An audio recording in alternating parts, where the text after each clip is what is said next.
வங்கக்கடல் காற்றழுத்த தாழ்வு மண்டலம் 24 மணி நேரத்தில் ஆழ்ந்த காற்றழுத்த தாழ்வு மண்டலமாக வலுப்பெறும் என இந்திய வானிலை மையத்தின் மண்டல தலைவர் பாலச்சந்திரன் தெரிவித்துள்ளார். இதனால் காவிரி டெல்டா மாவட்டங்களில் அடுத்த 3 நாட்களுக்கு மிக கனமழை முதல் அதிகனமழை வரை பெய்ய வாய்ப்பு உள்ளதாக அவர் கூறினார். நேற்று தென்கிழக்கு வங்கக்கடல் பகுதியில் நிலை கொண்டிருந்த ஆழ்ந்த காற்றழுத்த தாழ்வு பகுதி இன்று காலை காற்றழுத்த தாழ்வு மண்டலமாக டிப்ரெஷனாக வலுப்பெற்றுள்ளது. இன்று காலை நிலவரப்படி இது நாகப்பட்டினத்திற்கு தென்கிழக்கே சுமார் 280 கிலோமீட்டர் தொலைவில் நிலை கொண்டுள்ளது.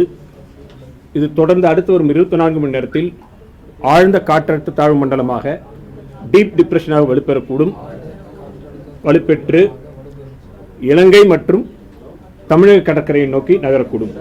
இதன் காரணமாக அடுத்து வரும் 4 தினங்களுக்கு வட தமிழக கடலோர மாவட்டங்களில் கனமழை பெய்யக்கூடும்.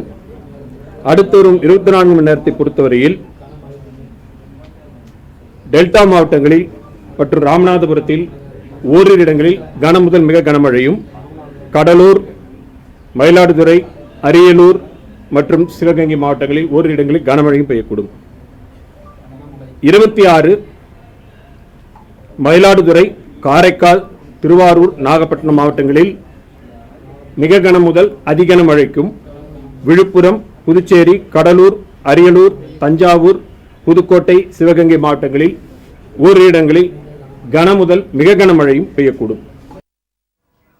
சென்னையை பொறுத்தவரை வரும் 27ஆம் தேதி முதலே கனமழை பெய்ய வாய்ப்பு உள்ளதாக வானிலை மையம் தெரிவித்துள்ளது.